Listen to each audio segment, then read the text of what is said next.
2 breuvages, what? It's crazy up here. Bonjour, bienvenue, ou re-bienvenue si c'est pas ta première fois ici. Aujourd'hui, ça va être mon premier wrap-up officiel, c'est-à-dire que on va récapituler ensemble les livres que j'ai lus en juillet. Juillet, c'était un mois quand même intéressant, c'est-à-dire que j'étais en fin de session, donc il y a eu une petite période là, où j'ai pas pu autant lire que j'aurais voulu, mais j'en ai quand même profité pour aller en vacances non officielle. Donc pendant 10 jours, j'étais dans le chalet familial avec mon mari et ses grands-parents. Donc, alors, j'ai pu profiter d'un certain temps là-bas pour lire et me reposer. Mais étant donné que ma session n'était pas terminée encore, ça a été comme un peu des vacances paradoxales, on va dire. Mais j'ai quand même pu lire quelques livres là-bas. Et ensuite, donc j'ai, on va dire, rushé là, ma fin de session. J'ai pu lire quand même un peu plus. Mais là, en tout, si je ne me trompe pas, j'ai lu 7 livres, 7 ou 8 livres en juillet, mais j'en ai commencé plusieurs que j'ai pas terminé. Donc, je vais sûrement parler aussi de ça. Alors, sans plus attendre, quels sont les livres que j'ai lus en juillet? Commençons. Je vais commencer avec les 2 livres qui sont ici. L'année passée, j'ai commencé la série des Chroniques de Narnia en anglais. Donc, l'année passée, j'ai lu les 5 premiers. Je sais qu'il y a une version des Narnia que c'est toutes les Narnia dans le même livre, mais dans mon cas, moi, j'ai décidé d'acheter les 7 livres parce que pourquoi avoir un livre quand on peut en avoir 7? J'ai-tu dit 7? Donc, j'ai continué et terminé les Narnia. Alors, j'ai commencé avec le 6e, parce que c'est là que j'étais rendue. The Silver Chair de C.S. Lewis, qui est le 6e livre selon l'ordre désiré de l'auteur, C.S. Lewis. Je ne possède pas de Kindle ou de livres électroniques, donc je me suis fait une petite ou grosse valise de livres que j'ai emmenée au chalet et j'ai oublié d'emmener des post-it. Alors, j'ai voulu annoter ce livre comme j'avais annoté les autres, mais j'avais pas de post-it, donc j'ai plié les coins. Alors, on peut constater que c'est plus ici vers la fin, là, que ça c'est le début, ça c'est la fin, que c'est vers la fin là, qu'il y avait plus de choses intéressantes que je trouvais qui se passaient. Voilà. Ensuite, j'ai continué, et bien sûr, avec le dernier livre de la série des Chroniques de Narnia, qui est The Last Battle. J'ai encore annoté ou plié les pages au lieu de mettre des post-it pour ce livre-là. Ça a été, je crois, mon préféré des 7, j'oserais dire. J'aime beaucoup le deuxième, qui est, en fait, pour certains, considéré comme le premier, là, qui est la sorcière, le lion et l'armoire. Je sais pas c'est quoi en français, mais The Witch, the Lion and the Wardrobe, peut-être que je l'ai dit dans le mauvais ordre, mais bref, celui qui est comme classique, tu sais, le premier film aussi, on va dire, c'est un de ceux qui est mon préféré, parce qu'il y a aussi une certaine nostalgie, on va dire, du fait que j'ai vu les films quand j'étais plus jeune et j'aimais beaucoup l'histoire. Mais j'ai aussi beaucoup apprécié le premier, étant donné que ça parle beaucoup de l'origine de Narnia, de où ça vient, la création de Narnia. J'ai trouvé ça vraiment intéressant. Ça, c'est le neveu du magicien. Le 7e, c'est mon préféré avec le 2e, si c'est pas mieux le dernier ici. J'ai quand même eu un petit coup de cœur là, pour ce dernier-là. C'est ça. Donc, je recommande aussi grandement de lire les Narnia en général. Je trouve que c'est vraiment des belles histoires. Si j'avais à donner un ranking, là, une cote pour la série overall, pour toutes les dernières en soi, je pense que je donnerais un bon 4.5 étoiles. Parce que personnellement, je trouve que c'est vraiment super bien écrit. Super bien imagé aussi, c'est vraiment très atmosphérique, puis je trouve que c'est vraiment... ils sont quand même faciles à lire aussi, là, je pense que, tu sais, à la base, c'est des livres pour enfants, on va dire, donc c'est sûr que c'est très fantaisiste, c'est très descriptif aussi, mais pas au point que ça devient long, on va dire. Donc, voilà. Le 3e livre que j'ai lu en juillet, et aussi au chalet, We Were Liars de E. Lockhart. Qu'est-ce que je dirais là-dessus? Je lui ai donné un 1,5 étoiles. Bon, premièrement, j'avais commencé à lire légèrement cet hiver, mais, en fait au début de l'année, mais vraiment en plus des atmosphères d'été par rapport à ce livre-là. Donc, et avec raison, là, je veux dire, ça se passe sur un île, là, dans un genre de chalet, justement. Donc, je l'ai lu au chalet, je trouvais que ça marchait ensemble. Puis finalement, ben c'est ça. Cet hiver, j'avais laissé tomber de le lire pendant l'hiver. Je me suis dit, je vais attendre à cet été. Et c'est ce que j'ai fait. Donc, je l'ai lu parce que je l'ai vu recommandé partout. Et sur YouTube, sur TikTok, sur Pinterest, je l'ai vu recommandé partout. Et en général, probablement que si tu regardes aussi des recommandations de livres et tout ça, probablement que tu as aussi constaté que la majorité des reviews, la majorité des feedbacks par rapport à ce livre-là, c'est soit que les gens adoraient ce livre, soit les gens détestaient ce livre. Et généralement, les raisons pourquoi c'était pas apprécié, c'est à cause du style d'écriture. Mais je me rappelle pas les raisons pourquoi il était apprécié. Je pense qu'en fait, c'est parce qu'à la fin, il y a comme une espèce de plot twist, là. Il y a genre une révélation à la fin, puis je pense que c'est comme... Les gens aiment ça. Mais, en gros, les raisons pourquoi moi, je n'ai pas apprécié ce livre, que j'ai donné seulement 1,5 étoiles. Ben, premièrement, j'ai vraiment détesté la fin, là, genre... Oh my gosh! Ouais, c'est ça. Aussi, un gros truc qui a vraiment mis une tâche sur ma perception de ce livre-là, c'est la relation entre la personnage principale et le love interest. C'était vraiment, je trouve, décousu, mais je pense que c'est normal parce que on suit l'histoire d'une fille qui a perdu la mémoire par rapport à un événement, depuis un événement précis, puis elle se rappelle plus genre trop l'événement, là, juste des petits snippets, là, des petits moments d'une journée, qu'est-ce qui s'est passé, puis tout le monde, justement, marche un peu sur des œufs autour d'elle, parce que, genre, ils essayent pas trop, comme... Ils veulent qu'elle se rappelle elle-même de qu'est-ce qui s'est passé, parce que, de toute façon, quand elle se fait dire qu'est-ce qui s'est passé, elle s'en rappelle comme plus, c'est vraiment, je veux dire, c'est vraiment triste, là, comme situation, là, tu sais, je veux dire, je comprends le côté dramatique de la chose, c'est normal, mais... En fait, c'est que je voyais aucune chimie entre les deux personnages qui sont censés être en amour. Je comprends un peu l'intérêt que les gens ont eu envers ce livre-là à la base, selon la prémisse, parce que c'est vrai que c'est intéressant, sinon je ne l'aurais pas lu. Mais comment ça a été exécuté, selon moi, c'était loin d'être parfait. Et je sais pas, j'ai fini ce livre-là un petit peu... J'étais pas satisfaite des services que ce livre a offert pour moi. Donc... C'est ça. Personnellement aussi, le style d'écriture, sachant que c'est quelque chose qui a dérangé certaines personnes, c'est pas ça qui m'a dérangé principalement, vraiment pas. C'est sûr qu'il y a des figures de style que la personnage utilise comme pour exprimer comment elle se sent, qui sont parfois plus mélangeantes que poétiques, je dirais, et belles. Ou... c'est ça. Ça me coupait un peu de l'histoire plus que de me faire créer un lien avec le personnage principal. Ça me faisait décrocher plus que d'autres choses. Donc, ça, je comprends. Et aussi, c'est juste le fait que les chapitres sont placés comme dans le milieu, des fois, des pages. Bref, ça, c'est un détail, mais bref. 1,5 étoiles pour We Were Liars. Loin d'être parfait. Ensuite, le prochain livre que j'ai lu, je lui ai donné 5 étoiles et c'est Love and Other Words de Christina Lauren. Premièrement, Christina Lauren, c'est une de mes auteurs préférées. À date, il n'y a aucun livre que j'ai lu d'elle que j'ai pas apprécié. C'est, je trouve, elle au pluriel, parce que c'est deux, Christina Lauren, c'est deux personnes qui se sont unies ensemble pour créer des chefs-d'œuvre de comédie romantique, je dirais. Puis justement, la majorité des livres qu'ils écrivent, c'est des comédies romantiques, je dirais... c'est comme vraiment léger, ça se lit rapidement aussi. Quand j'ai décidé de lire Love and Other Words, premièrement, c'est que ça faisait énormément de temps. Ça devait faire déjà 1 an au moins que je voulais lire ce livre-là. Peut-être plus, 1 an et demi. Et je revenais de chalet.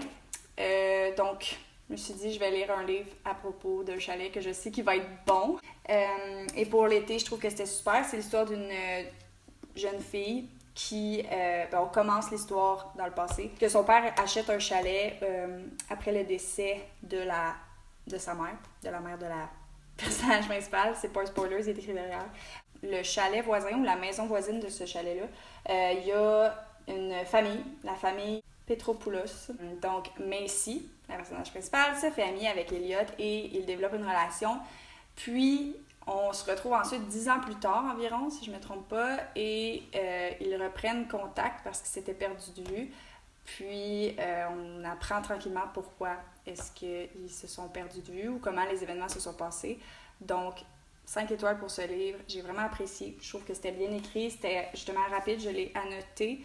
Je ferai peut-être une vidéo un jour de comment est-ce que j'annote mes livres, mais disons que je suis allée un petit peu overboard.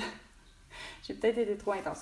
Mais bon, j'ai vraiment apprécié le processus de relation qui se développe entre Elliot et Macy.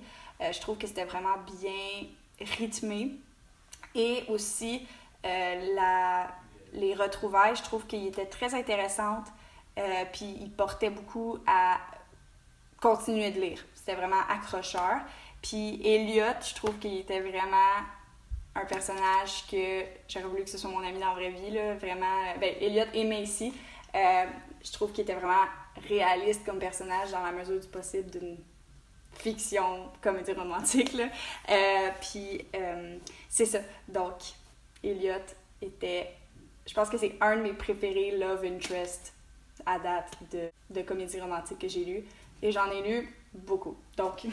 C'était Love in Other Words. Une fois que j'ai fini Love in Other Words, je voulais continuer dans ma lignée de romance rapide, fin de session. Et j'ai commencé, en fait, j'ai lu Very Sincerely Yours de Kerry Winfrey. Je m'attendais pas à aimer ce livre-là, à la base. Je m'attendais pas à l'aimer autant. Je m'attendais à l'apprécier parce que j'aime juste en général les comédies romantiques. Je trouve ça satisfaisant à lire. Mais... wow! J'ai premièrement annoté ce livre, comme ça. C'était vraiment excellent comme livre. C'est sûr, excellent en tant que comédie romantique. C'est pas le genre de livre que tu vas lire pour développer ton domaine cognitif du développement. On suit l'histoire de Teddy, qui est une femme qui travaille dans un magasin de jouets vintage, puis qui... se sent seule, puis qui sait pas trop quoi faire, on va dire, de sa vie, étant dans sa fin vingtaine, si je me trompe pas. Et on suit aussi, c'est un double point de vue dans le livre, on suit les points de vue de Teddy et on suit les points de vue de Everett. On suit les points de vue aussi de Everett St. James, qui est on va dire, un peu un Mr. Rogers moderne. C'est-à-dire qu'il y a une émission pour enfants avec des marionnettes, tout ça. Dans l'émission de Everett, qui s'appelle Everett's Place, si je ne me trompe pas, il répond à des lettres envoyées par des enfants. Et bien là, Teddy décide, sur un coup de tête un peu, pour essayer sortir un peu de sa zone de confort, elle décide d'écrire à Everett pour lui parler de sa situation, étant une femme dans la fin vingtaine qui ne sait pas trop quoi faire. Et il lui répond. Et là, on les suit en fait au travers d'une série de lettres qui s'envoient, des courriels. Et c'est juste, vraiment le format de lettres, de partage de lettres, je trouve que déjà à la base, ça part bien. Je trouve que ça ajoute un rythme intéressant. Et aussi, c'est tellement romantique. J'ai vraiment aimé ça. C'est sûr qu'il y a un petit peu de Insta-love, qui est pas un favori de la majorité des gens, si je me trompe pas, mais étant donné que ça commence principalement avec de la correspondance, ben ça rajoute un petit mini slow burn, on va dire. Donc, voilà. Alors, je lui ai donné 5 étoiles. Ensuite, après avoir lu cette douce romance, j'ai décidé de lire Verity de Colleen Hoover. Et c'est pas le premier livre de Colleen Hoover que j'ai lu. Je lui ai donné 4 étoiles. En fait, j'ai donné 4 étoiles à cause de la fin. Puis si tu as lu Verity, tu comprends ce que je veux dire. C'est à la base, par exemple, un excellent livre. J'ai eu des moments que, genre, on avait averti dans les recommandations de ne pas lire ça la nuit ou genre dans le noir, tu comprends? Ou genre quand t'es tout seul chez vous. Mais je n'ai pas suivi ce conseil parce que je suis naïve. Et ça faisait pas tant peur que ça, mais disons que ça met dans l'ambiance, tu sais, genre il y a un craquement dans la maison là, quand tu lis ça, puis c'est comme... Mais, mais c'est ça. C'est vraiment très intéressant comme livre. C'est vraiment intéressant aussi de la part de Colleen Hoover, sachant qu'elle fait souvent plus des romances dramatiques ou des dans ces environs-là. Là, c'était vraiment quelque chose. C'était différent. C'était vraiment un autre style, mais je l'ai aimé tout autant. Donc, on suit l'histoire d'une femme qui est engagée par un homme pour finir la série de livres de sa femme, qui est une auteure. L'auteur de la série, à la base, que la personnage principale doit continuer, est dans un état médical qui la rend indisposée à finir sa série. Donc, voilà. Ensuite, parce que la personnage principale est curieuse et qu'elle habite à ce moment-là dans une grosse maison mystérieuse qui a l'air de tenir des secrets quand même. À la base, ça a l'air déjà mystérieux. Ça pique la curiosité. Alors, elle décide de fouiller un peu et trouve quelque chose, disons, compromettant. Et explore davantage et ça... Comment on dirait? Ça part en couille. Je déteste cette expression, mais j'ai pas d'autres mots. Ça dérape, on va dire. La fin m'a un peu déçue. Je voulais aller un petit peu dans... vu que c'est aussi pas le genre de livre que je lis normalement, j'ai apprécié de creuser un peu dans un personnage qui était morally grey, c'est-à-dire que, tu sais, il est pas comme héroïque, là, ou, tu sais... Bon, tu comprends ce que je veux dire? Mais à la fin, on dirait qu'il y a comme une espèce de semi-résolution un peu étrange que finalement, j'étais comme pas satisfaite. Ça avait l'air d'être une fin un peu pour apaiser la masse. Ce que j'ai pas tellement apprécié. J'aurais voulu... Tu sais, j'essaie de pas trop en dire pour pas spoiler, mais... Bref. Je recommande quand même parce que ça vaut la peine, mais disons que la fin m'a un peu... J'aurais préféré que ça finisse avant. Voilà. Ensuite, pour terminer, j'ai terminé le mois de juillet avec le livre Le tatoueur de Auschwitz, qui est une histoire vraie, et mon Dieu que c'est un chef-d'œuvre et c'est impressionnant comme histoire. J'ai pleuré, évidemment, je veux dire. Voilà, et j'ai donné un 4 étoiles à ce livre. Donc, on suit l'histoire, bien sûr, c'est dans le titre, du tatoueur de Auschwitz à l'époque, pendant la Deuxième Guerre mondiale, pendant l'Holocauste. Et on suit un peu justement son parcours au travers de tout ça. C'est mes aventures, si c'est un bon mot à utiliser, parce que c'est juste... J'ai l'impression qu'il n'y a pas de mots pour décrire à quel point justement c'était horrible, puis grave. Bref. Donc... On suit justement son périple, son aventure. J'ai l'impression que c'est vraiment pas les bons mots à utiliser pour ce contexte-là, mais bref, on apprend aussi à connaître lui, son entourage à ce moment-là, et aussi en fait, il tombe en amour en tatouant une jeune femme là-bas. Donc, voilà. C'est incroyable aussi à quel point... c'est une belle histoire d'espoir, d'amour aussi, et que même dans ce contexte-là, en fait, ça a pu prendre part, on va dire, à ce contexte-là. Donc, voilà. Je n'ai pas d'autres mots pour décrire cette histoire, mais je recommande grandement juste par, on va dire, reconnaissance de ce temps-là dans l'histoire. Donc, un énorme 4 étoiles, je dirais, pour cette histoire-là. Donc, voilà. Alors, c'était les livres que j'ai lus en juillet ici présents, mais il y en a quelques-uns que, en fait, c'est que j'ai emprunté à la bibliothèque municipale. Donc, je n'ai pas physiquement, présentement, mais voilà. Donc, n'hésite pas dans les commentaires à me dire s'il y a certains livres là-dedans que tu as lus et qu'est-ce que tu en penses de ces livres-là. Ça me fait plaisir de savoir justement les opinions des autres en fait sur ces lectures-là, surtout si on a lu les mêmes livres. Ce serait vraiment excitant de voir justement qu'est-ce que vous en pensez. Et si vous avez des recommandations, n'hésitez pas à les mettre dans les commentaires. Et voilà, donc je vous laisse là-dessus. J'ai des choses à faire, vous voyez. Aujourd'hui, je vais aller m'entraîner pour grossir mes gros muscles. Et j'ai un livre que je dois continuer aussi. Donc voilà, alors je vous laisse là-dessus. Passez une excellente journée. Prenez le temps de lire. Prenez le temps de rire. Ok, bye.